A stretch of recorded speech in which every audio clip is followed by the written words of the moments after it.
وہ ایسے 3 آدمی نماز پڑھ رہے تھے نا, 3 آدمی نماز پڑھ رہے تھے, تو ایک کو نماز میں کچھ بات کی اس نے.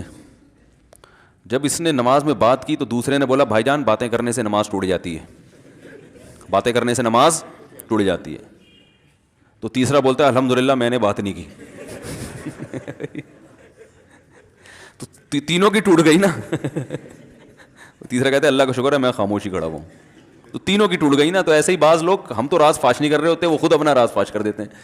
تو ایک عاشق کا فون آیا, تو سچے عاشق تو آج کل مارکیٹ میں ہول سیل کے حساب سے ہیں, جو اپنے آپ کو سچا, وہ سارے اس پہ سرچ کریں گے یار دیکھیں کیا ہوا, سیم ہمارے ساتھ بھی یہ ہو رہا ہے کہ نہیں ہو رہا. تو وہ مجھے کہنے لگا کہ مجھے کسی لڑکی سے عشق ہو گیا ہے, فون آیا میرے پاس, عشق ہو گیا ہے تو میں کیا کروں, میں بڑا پریشان ہوں. میں نے کہا بھائی اگر ہو گیا ہے, کوئی اچھی ہے, اچھے گھرانے کی ہے, تو آپ والدین سے بات کر لو, نکاح کر لو. لن تری للمتحابین مثل النکاح, حدیث میں آتا ہے 2 محبت کرنے والوں میں نکاح سے بہتر کوئی چیز نہیں ہے. تو ہم تو نہیں کہتے کہ اس کو ختم کرو, آپ شادی کر لو بھائی, نکاح کر لو بھائی, حرام حلال میں تبدیل ہو جائے گا. کہنے لگا کہ یار وہ مفتی صاحب مسئلہ یہ ہے کہ اس کے ابا نہیں مان رہے. میں نے کہا ابا کو, پھر مجھے نہیں فون کرو, ابا کو فون کرو, جو میں اس کا ابا نہیں ہوں. تو پھر ابا کو فون کرو, اس کے یہی اپنی فریاد اس کے ابا کے سامنے رکھو. کہہ رہے یار بہت ٹرائی کر لی, بہت کوشش کر لی, اس کے پیرنٹس ماننے کے لیے تیار نہیں. تو میں نے کہا بھائی دیکھو جتنے حربے تھے آپ استعمال کر کے دیکھو ابا اماں کو سمجھانے کے. کہہ رہے نہیں مان رہے. میں نے کہا پھر چھوڑو اس کو, لعنت بھیجو. ایک چیز مقدر میں نہیں ہے, غلط طریقے سے حاصل کرنے کی کوشش مت کرو. شریف لوگ شریفوں کی طرح ہی کرتے ہیں نا. تمیز کا یہی ہے کہ ابا اماں سے بات کی جائے. میں نے کہا میں دعا کر لوں گا آپ کے لیے, آپ نے مجھے کچھ سمجھ کے فون کیا تو میں بھی دعا کرتا ہوں, اے اللہ اس کے لیے بہتر ہے تو مقدر فرما دے, ابا کو دل کو نرم کر دے.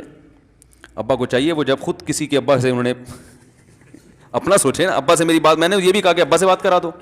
میں ابا کو سمجھاؤں گا بھائی اگر بندے میں کوئی بڑی خرابی نہیں ہے تو یار بلا وجہ خام خام انکار نہ کرو. لیکن وہ بقول اس کے بھائی یہ سارے حربے ناکام ہو گئے. تو میں نے کہا پھر وہاں سے دماغ ہٹاؤ. یہ جو عاشق لوگ کہتے ہیں نا ہم دماغ ہٹانا بھی چاہیں تو نہیں ہٹتا, جھوٹ بولتے ہیں, یہ جھوٹ بولتے ہیں, یہ ہٹانا چاہتے ہی نہیں ہے کم وقت. حقیقت بتا رہا ہوں آپ کو, دنیا میں بڑی سے بڑی محبت ختم ہو سکتی ہے اگر انسان چاہے. مر جاتے ہیں تو محبت ختم ہوتی ہے کہ نہیں ہوتی؟ کہا کہ بھائی بات یہ ہے مفتی صاحب بس دعا کریں, وہ مجھے ہر قیمت پہ چاہیے. میں نے کہا بھائی بڑے سے بڑا غم انسان, میں نے کہا کوئی ہاں میں عورت کی مثال دے رہا تھا, میاں سے کتنی محبت جوانی میں اس کا انا للہ ہو گیا, کیسا روتی ہیں, ہائے یہ کیا ہو گیا, ہائے یہ ہو گیا, ہائے. بڑا دھچکا لگتا ہے بیچاری کو جو صحیح محبت کرنے والی. ہمارے اللہ کا شکر ہے مشرقی عورتیں محبت ہی کرتی ہیں میاں سے, تو کیسا روتی ہیں, کتنا بڑا غم. تھوڑے دن کے بعد بھول جاتی, بھلائیاں. میں نے یہاں لوگوں کو دیکھا ہے باپ کا انتقال ہو گیا, ٹینشن سے پاگل ہو رہے ہیں, تیسرے دن ویلیاں لگاتے پھر رہے, بھول گیا ابا کا. مایوس کر دینا جب انسان اپنے آپ کو. تبھی کہتے ہیں نا بچہ گم جائے یہ زیادہ خطرناک ہے, مر جائے یہ کم خطرناک ہے. کیوں؟ مرنے کے بعد امید ختم, اب نہیں آئے گا. گمنے والے سے امیدیں ہوتی ہیں شاید اب مل جائے, شاید اسی ٹینشن میں زندگی گزار دیتے ہیں. تو عاشق کو چاہیے معشوق کے بارے میں یہ سمجھے کہ یہ میرے لیے مر گیا ہے, ختم, اس کا نمبر بلاک, اس کے بارے میں سوچنا ختم. کچھ دن طبیعت خراب رہے گی, اس کے بعد انشاءاللہ سیٹنگ پہ آ جائے گا.